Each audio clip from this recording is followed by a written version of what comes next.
Hi, Owen and Milo. It's Tammy the turtle and Grandma. So, you're not going to really see Grandma. She's just going to help me turn the pages of the book because I just wanted to read to you today.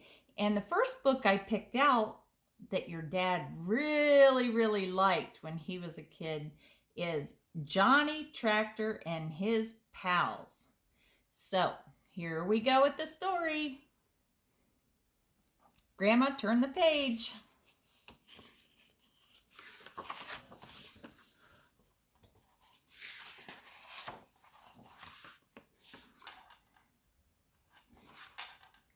The moon and stars were bright. It was night on the Fowler farm. The lights in Farmer Fowler's house shone cheerfully. The barnyard and fields were quiet. All the cows and pigs and chickens, wonder if there were turtles, were fast asleep. But behind the barn, Farmer Fowler's farm machines were wide awake. They were talking in very low voices. They have a special language of their own, just as trees and flowers do. Turn the page, Grandma.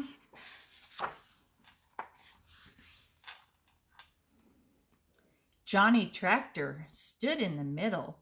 He was their leader because he was a tractor. He was sure he was the most important machine on the farm. And he knew he looked handsome in his shiny green and yellow coat and big black rubber tires. Perry Plow was hitched behind Johnny Tractor. Early in the morning, Farmer Fowler would come for them. Tomorrow would be the day to plow the field along the creek. Farmer Fowler wants a big wheat crop from that field this year, said Perry.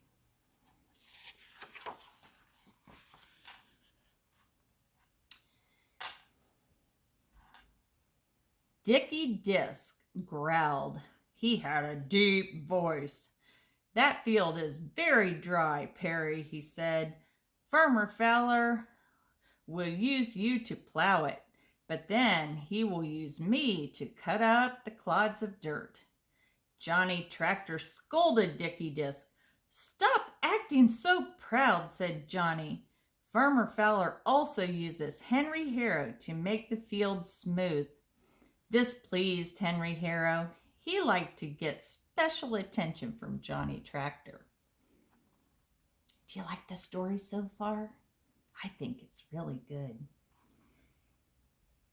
Then Henry Harrow spoke. His voice was soft and gentle, like his gentle work in the fields. Well, sometimes Mr. Fowler does use me too, Henry said as he flipped a speck of dirt on one of his many spikes. I am always ready to do my part.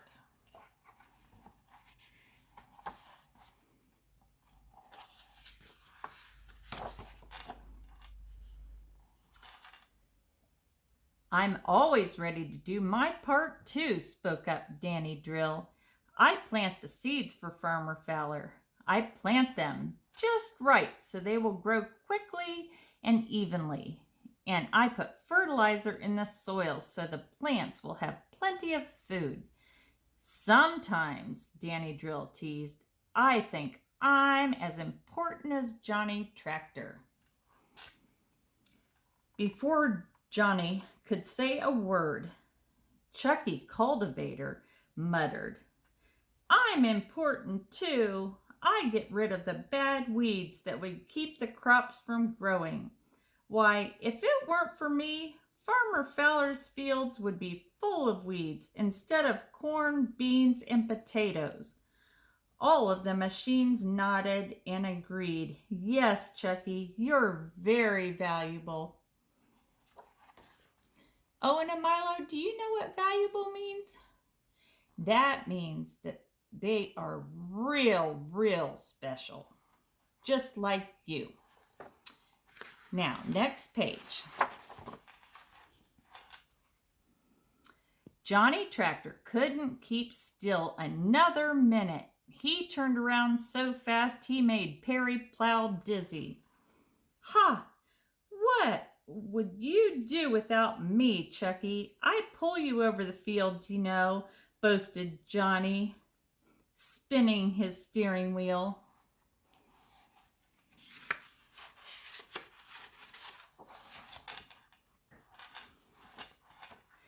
Johnny Tractor stuck out his chest and strutted around the group.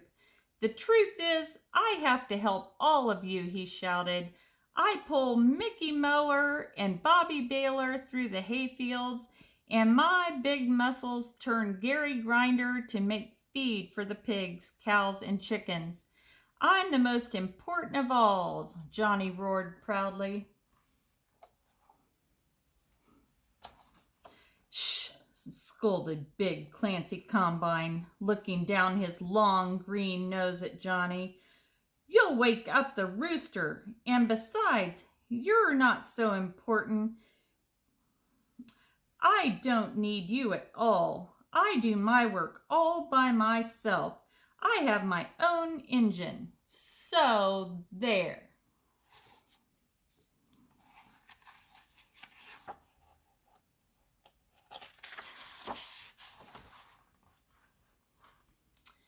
Johnny Tractor couldn't think of any answer, so he yawned and pretended he was going to sleep. He knew Clancy Combine really didn't need him. Johnny began to feel very ashamed of the way he'd acted. He said, well, I guess Farmer Fowler couldn't get along without any of us. He really needs all of us in some way. Don't you think we're all important?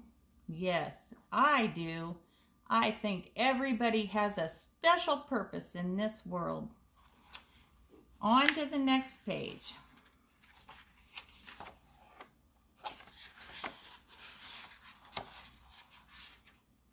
Thanks for helping turn the pages, Grandma. You're welcome. All of the other machines agreed with Johnny Tractor.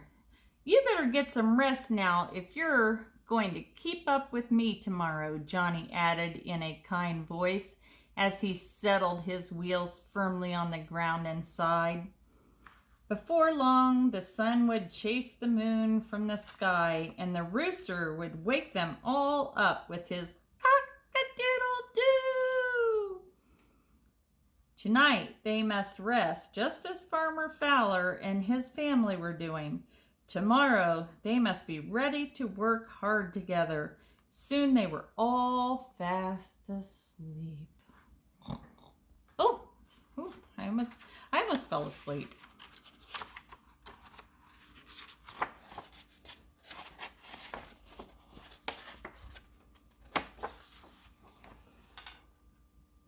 Oh, we can all go to sleep now. That's the end of the story.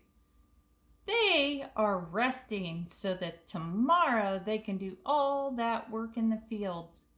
Maybe you better get some sleep tonight too, so you can go and hike and bike and play. But I'll read another story to you soon. I love you.